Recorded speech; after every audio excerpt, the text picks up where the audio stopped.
Welcome back. Well, with the warring parties split amongst themselves, many look to the international community to lead. Yet even they have divergent views on how to bring peace to Darfur. Some states, particularly China, have been accused of ignoring the crisis to protect their extensive oil interests in the Sudan. Conversely, the United States has spearheaded the campaign against Khartoum, sponsoring UN resolutions as well as imposing their own trade sanctions. For its part, France has threatened to impose sanctions on any party that refuses to attend the talks. And then there's Libya. Tripoli, which is hosting the talks sponsored by the United Nations and the African Union, has previously opposed any international force in Darfur, instead favouring a regional response.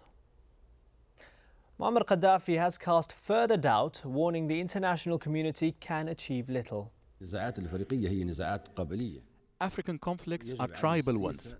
They shouldn't be politicized or internationalized. The more we politicize or internationalize them, the more fuel we pour on the fire. Well, joining us again are our guests in Paris, WAHID Noor, leader of the Sudan Liberation Movement. In Khartoum, Sirajuddin Hamid, head of Peace and Humanitarian Affairs Department at the Sudanese Ministry for Foreign Affairs. And joining us now over the phone in Johannesburg, MARIAM, JOOMA, a political analyst at the Institute of Security Studies in South Africa. Gentlemen, welcome back. And Ms. JOOMA, welcome to the program. If I could start off with you, Muammar Gaddafi has also said that to internationalize a tribal problem is an exercise in futility. What do you make of those thoughts regarding Darfur? Thank you for having me on the show. Well, I think the statements from the brother leader are rather interesting in that the situation in Sudan generally has called for international involvement, really because Sudan borders some 8 countries, and whatever happens within that territory really has a major impact upon the entire Horn and in Central Africa. So I would say that, in fact, the situation in Darfur, as well as Eastern and Southern Sudan, definitely has an international impact. And regarding the international obligations and the politics of naming, do you think labeling by the US and many others of the conflict as genocide perpetrated by the government has helped or hindered peace prospects?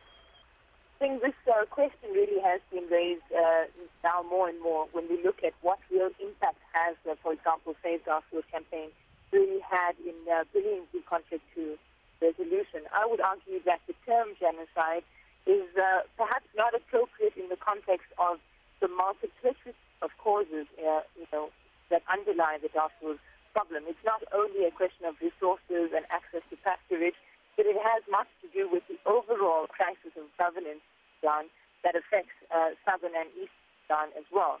So labeling it genocide actually then rings the humanitarian alarm, which in my view is actually the wrong lens which to view the problem, which is very much a structural political problem. Let's go back to Khartoum with Sirajuddin Hamid. Mr. Hamid, the SPLM has suspended its participation in the unity government and looks well on its way to becoming an independent state in southern Sudan in 2011. How integral is the north-south issue in solving or resolving Darfur?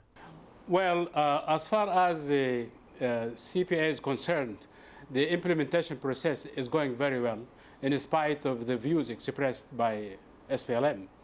But the impact of the issue of the South on Darfur is that His Excellency President Bashir said that the comprehensive peace agreement represents the agenda for peace all over Sudan. It's going to be the sample, is going to be the format which is going to be applied in Darfur as it was applied in the East, and it's working very well. So that is the only impact I can see. The recent mediation by SPLM regarding those groups who were not signatories to the Abuja agreement did not succeed because they did not come to the table. But that should not let us stop trying to convince them to come to the table of negotiations. But the implementation of the comprehensive peace agreement is going very well. 90% of the agreement had so far been implemented. There are only some issues, pending issues, that need to be resolved in accordance with the interim constitution of the country and through the mechanisms created by the constitution. I'm sure Abdul Wahid Noor would disagree. Mr. Noor, the recent meeting of Darfur rebels hosted in JOOMA in the south of Sudan, how symbolic was that for you? In fact, as I told you, you know that we are those who refuse to sign Abuja Agreement. And in Abuja Agreement, there is many who is split from us, and now he is from the government. And there is another movement who is Justice and Equality Movement. We disagree with them, but they're there. The other, whether their creation of Khartoum regime by in the matter of divide and conquer, or some countries or organizations to solve their indifference to create a majority of dictators that anybody agreed to go to negotiate except Abdul Wahid. And for us, peace is not like that. Peace is a feeling of the people in the ground. Today, the government attacked our people in Jabal Moon in West Sudan by anti-North aircraft, while they stated yesterday that they are making a unilateral ceasefire. This is incongruity. We simply mean that peace will not to bring people in table and sign papers. Peace do you believe, I'm sorry to interrupt you, do you believe that some of the rebel groups are creations of the government? Some of the smaller rebel groups at the conference in Libya are creations of the government? As I told you, creation of Khartoum regimes, the matter of divide and conquer, or some neighboring or some countries, in order to solve indifference with the regime or to play a role that they're solving our problem. We are not animals to bring them in cage and do what they want to do in their mind, not in our mind. We are SLM, want to create a secular, democratic, liberal, united Sudan, depend on our equal citizenship right, and religion should be separate from the state. But the conflict now is into two parts. Security. Our people should be protected from the genociders. Your guest said that it's not genocide. For me, it is a genocide. What do you call millions of people, whether killed, 100,000 of them killed systematically, hundreds of thousands of them raped systematically, a million of them became IDPs or refugees or in between in the areas which are under control of us. This is a genocide. This is more than, it is a human disaster. All right, let's go to Sirajuddin Hamid. Sirajuddin Hamid in Khartoum.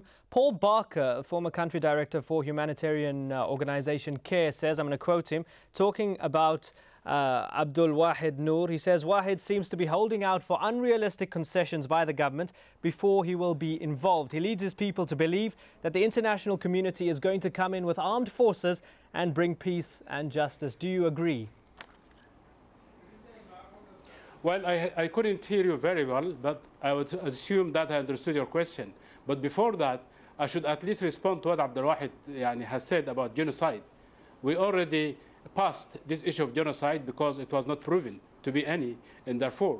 And I think the information I have is that Abdul Wahid has no influence on the ground among his people. And if he really cares about his people and he wants to end the travail of his people on the ground, he should have sought faster ways to end the conflict and to come to the table of negotiations. And as I said, he's putting the cart in front of the horse by making preconditions regarding security. There is no credibility in what he says. He just mentioned that there is a violation of the ceasefire declared yesterday. That's not true. Absolutely. All right, let's bring in our analyst from Johannesburg finally, just to sum things up. Ms. JOOMA, Jan Eliasson, the UN Special Envoy of the Secretary General for Darfur, and Salim Ahmed Salim, the Special Envoy of the AU for Darfur, who are spearheading this conference. They've written a piece. They've said there cannot be peace in Darfur without a comprehensive peace throughout Sudan, which encompasses the north-south divide as well as Darfur. Are you thinking along the same lines? Well, I have to say, I mean, they really have hit the nail on the head, and it is, firstly, perhaps disappointing that the realization about the national flavor of this conflict is only now come to pass, to the international community. But I think it's important for us to understand that without the comprehensive peace agreement between in the north and south being implemented appropriately, we're unlikely to see any resolution of Darfur or, for that matter, the Eastern Sudan question, which is still ongoing despite the signing of a peace there. So one has to also really be quite nuanced in understanding that the signatories to the CPA have interests in maintaining their power sharing within that agreement. So accommodating rebels from Darfur right now would mean impacting upon the power sharing arrangement agreed to in the CPA. So one has to also understand that the National Congress Party in power, as well as the SPLM, are not necessarily going to be voluntarily giving up their power. And these are the questions that the mediating team will have to grapple with if it really wants to bring a national resolution. All right, MARIAM, JOOMA, Sirajuddin, Hamid and ABDUL, WAHID, Noor, thank you very much for spending some time to chat to us on Inside Story. And thank you so much for joining us here on this edition of Inside Story. Bye-bye for now.